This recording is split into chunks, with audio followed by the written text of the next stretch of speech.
అడగాల్సిన అవసరం ఉంటుంది. Yes are no? సో నేను అందుకే చెప్తున్నాను, డిసైడ్ చేయండి, మీరు స్టార్ట్ చేయండి, మేము అందరం ఉన్నాము. సో చిన్న ఒక స్టోరీ చెప్తాను చూడండి. స్టోరీ ఏంటంటే కనుక ఒక ఇద్దరు ఫార్మర్స్ ఉంటారు. ఇద్దరు ఫార్మర్స్ వాళ్ళు ఏం చేస్తారంటే, స్టార్టింగ్లో నాకు జరిగిన ఎక్స్పీరియన్స్ మీకు ఒక స్టోరీ రూపంలో చెప్తున్నాను అనమాట. నేను ఎప్పుడైతే ఈ ప్లాన్ చూశానో, ఇంటికి వెళ్ళాను, మా ఫ్రెండ్స్కి చెప్పాను, మా రిలేషన్కి చెప్పాను, మా ఇంటి ముందర ఉన్న వాళ్ళకి, ఇంటి వెనుకున్న వాళ్ళకి అందరికీ చెప్పాను. అందరూ అప్పటిదాకా వచ్చి రెస్పెక్ట్ చూసి నాకు డిఫరెంట్గా చూడడం స్టార్ట్ చేశాను.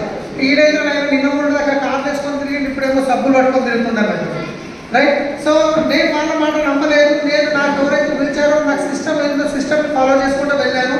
కానీ మనం వెళ్ళి అన్నిటికంటే ముందు ఈరోజు ఫస్ట్ టైం ఎంతమంది అటెండ్ అవుతున్నారు ఈ మీటింగ్కి? ఫస్ట్ టైం, ఈరోజు మొదటిసారి, రైట్? సో నేను ఫస్ట్ టైం అటెండ్ అయ్యేప్పుడు ఏం చేసిన అంటే ఫుల్ ఎక్సైట్మెంట్. ఇక అర్థం అయిపోయింది, ఇక ఏం లేదు 6 మందిని డీల్స్ క్రౌన్ చేసేయచ్చు అని చెప్పి నా మైండ్లోనే డిసైడ్ అయిపోయినా. మా బాబు ఒక ఆయన ఉన్నాడు, బొమ్మడు ఒకడు ఉన్నాడు, సటకుడు ఒకడు ఉన్నాడు, మా ఫ్రెండ్ ఒక ఆయన ఉన్నాడు, 6 మంది డైరెక్టర్ నేను క్రౌన్ ఇక ఇట్లా డిసైడ్ అయిపోయి ఇట్లా బుక్ ఎట్లయితే బుక్ కదా అట్లా అయిపోయి నీకు అగ్గి పెట్టగలనా ఎవరికైనా నాపలేదు అన్నట్టు పోయింది కదా. నేను ఇంత పెద్ద సర్కారు అడుగులు కూర్చున్నాను. ఒకటి మా దోస్తు గురించి చెప్పిన నేను అట్లా చెప్పినప్పుడు ఏమైందంటే నేను గిట్ట వాస్తవానికి నిజమే కదా ఇది అవసరం అనిపించింది. సో ఆ స్టోరీ దీని రిలేటెడ్ అనమాట. ఒక ఇద్దరు ఫార్మర్స్ ఉంటారు. ఆ ఇద్దరు ఫార్మర్స్ ఏం చేస్తారంటే ఏదైనా ఒక వ్యాపారం చేద్దాం, ఎన్ని రోజులు ఈ బతుకులు, ఏదైనా ఒకటి చేద్దామని బాగా ఆలోచించి ఎక్కువ రిస్క్ లేకుండా ఇద్దరు డిసైడ్ అయ్యారు, చెరొక బర్రె తీసుకుందాం. ఒక బర్రె తీసుకొని ఆ బర్రెని పెంచుదాం, మేపుదాం, పాలు వస్తాయి, ఆ పాలు తీసి మార్కెట్లో అమ్ముదాం, పైసలు వస్తాయి, దాంట్లో కొన్ని పైసలు మిగిల్చుకొని మళ్ళీ ఇంకొక బర్రె కొందాం. ఇట్లా మనం బిజినెస్ అనేది పెంచుకుంటూ పోదామని చెప్పి ఇద్దరు మాట్లాడుకుంటారు. అయితే ఒక 10 years వరకు మనం ఈ విధంగా చేద్దాము, ఈ విధంగా చేస్తే ఈ విధంగా మనం పైసలు బాగా సంపాదించవచ్చు అని చెప్పి మాట్లాడుకొని ఇద్దరు ఓకే అని చెప్పి ఫైనల్ చేసుకున్న తర్వాత ఇద్దరు ఒకే దగ్గర చేస్తే కాంపిటీషన్ ఉంటుంది కదా. మరి ఈయన అదే షాప్లో వెళ్ళిపోతాడు పాలు, ఆయన ఇదే షాప్లోకి వెళ్ళిపోతాడు. సో నేను ఒక వైపు వెళ్ళిపోతాను, నువ్వు ఇక్కడే ఉండు, 10 సంవత్సరాల తర్వాత మళ్ళీ కలుద్దామని చెప్పి వెళ్ళిపోతాడు. వెళ్ళిపోయిన తర్వాత వెళ్ళిపోయిన వ్యక్తి ఆయన అనుకున్నట్టుగానే ఒక బర్రె కొంటాడు, దాన్ని మేపుతాడు, పాలు వస్తాయి, తీస్తాడు, మార్కెట్లో అమ్ముతాడు, దాన్ని అట్లా ఆయన బిజినెస్ గ్రో చేసుకుంటాడు. ఆఫ్టర్ 10 years ఆయన ఒక మంచి లెవెల్కి వెళ్ళిపోతాడు. ఆ 10 సంవత్సరాల తర్వాత ఆయన గుర్తుకొస్తాడు, అరే నా ఫ్రెండ్ ఉండే కదా, మనం 10 సంవత్సరాల క్రితం మాట్లాడుకున్నాం, ఒకసారి ఆయన దగ్గర పోయి చూద్దాం ఆయన ఎంత సంపాదించున్నారు. ఆయన ఇంటికి పోయేసరికి ఎట్లాంటి పాత ఇల్లు ఉంటుంది, అదే పాత ఇల్లు ఉంటుంది.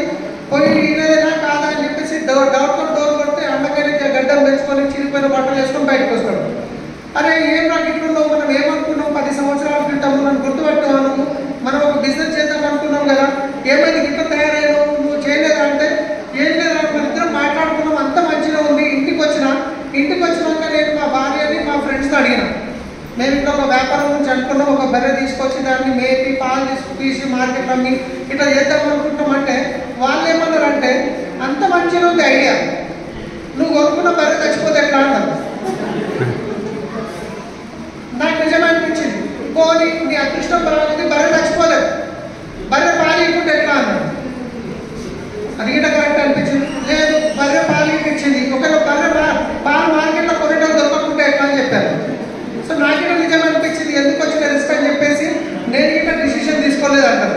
సో ఈ రోజు మనం ఈ ప్లాన్ విన్న తర్వాత ఇంటికి పోయి దోస్తులకు వాళ్ళకి వీళ్ళకి చెప్తే వాళ్ళు ఏమంటారు, ఎవరు చెప్పినా నీకు సభ్యులకి ₹1,00,000 వస్తాయా, చెప్పినా బుద్ధి లేకుండా నీకేమైనా అయితే చదువుకున్నావు, ఎప్పుడైనా జరిగినది ఇవన్నీ నాలుగు మాటలు అంటే మనం ఏమనుకుంటాం, నిజమే అనుకుంటాం, అవునా కదా. కానీ ఒక్కసారి ఆలోచించండి, మనం సక్సెస్ కావాలంటే సక్సెస్ అయిన వాళ్ళని అడగాలా, ఫెయిల్యూర్ అయిన వాళ్ళని అడగాలి. ఇప్పుడు మనకి జ్వరం వచ్చిందంటే ఎట్లా డాక్టర్ దగ్గర, మన మనుషులు డాక్టర్ దగ్గరికి వెళ్తామా, ఎట్లా డాక్టర్ దగ్గరికి వెళ్తామా. ఎట్లా డాక్టర్ దగ్గరికి పోతే ఏం చేస్తాడు, ఇంత పెద్ద సూది పెట్టి గుద్దుతాడు, అవునా కదా. సో ఈ బిజినెస్ సక్సెస్ కావాలంటే ఎవరైతే మీకు ఇక్కడ ఇన్వైట్ చేస్తున్నారో రైట్ పర్సన్ ఈ బిజినెస్లో మీరు సక్సెస్ కావడానికి. దీనికి చాలా మందికి బిజినెస్ యొక్క పొటెన్షియల్ అర్థం కాదు. బిజినెస్ యొక్క పొటెన్షియల్ ఏముంది 2 నిమిషాలు చెప్పి నేను క్లోజ్ చేస్తాను. సో ఈరోజు చూసుకున్నట్లయితే జాబ్ చేసే వాళ్ళు ఉన్నారు, ఎస్ ఆర్ నో. సో ప్రతి ఒక్కరికి డ్రీమ్ ఉంటుంది, ఏముంటుంది, మంచి చదువుకొని ఒక మంచి జాబ్ చేయాలని ఉంటుంది, అవునా కదా. నేను చదువుకోవడం తప్పనట్లేదు, కానీ చదువుకున్న తర్వాత వచ్చేదానికి ఈరోజు బిజినెస్లో మనకున్న పొటెన్షియల్ ఏంటంటే మీకు చూపించబోతున్నాను. సో ఇక్కడ ప్రొఫెషన్ ప్రకారం చూసుకుందాము. ఇక్కడ ప్రొఫెషన్ తర్వాత వచ్చేసి టైం, తర్వాత వచ్చేసి ఇన్వెస్ట్మెంట్, తర్వాత వచ్చేసి ఇన్కమ్, రైట్. సో ఇక్కడ మనం ఒక 4 ప్రొఫెషన్లు తీసుకుందాం.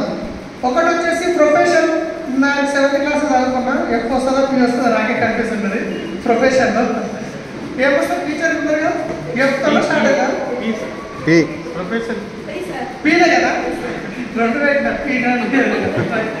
సో ప్రొఫెషన్ ఒక డాక్టర్ తీసుకుందాం, ఓకేనా. ఒక డాక్టర్ చదవాలంటే టైం ఎన్ని సంవత్సరాలు పడుతుందండి? ఇంటర్ తర్వాత ఎంత? 4 సంవత్సరాలు, 6 ఇయర్స్ టైం తీసుకుందాం.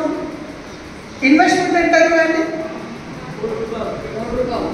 ₹1,00,00,000 వచ్చి 50 లక్షల నుంచి ₹1,00,00,000 పెట్టుకుందాం. 50 లక్షలు తీసుకుందాం. ఎక్కువ తక్కువ ఎందుకు? కోటి తక్కువ, కోటి అవుతుందా? సరే 1 CR తీసుకుందాం. ఇదేంటి? ఇన్వెస్ట్మెంట్. టైం, ఇన్కమ్ ఎంత ఉంటుందంటే డాక్టర్ అంటే ఇంటర్ చదివిన తర్వాత ఆయన చదువుకున్న 6 ఇయర్స్ తర్వాత ఆయన ఫస్ట్ శాలరీ ఎంత ఉంటుండొచ్చు అంటారా?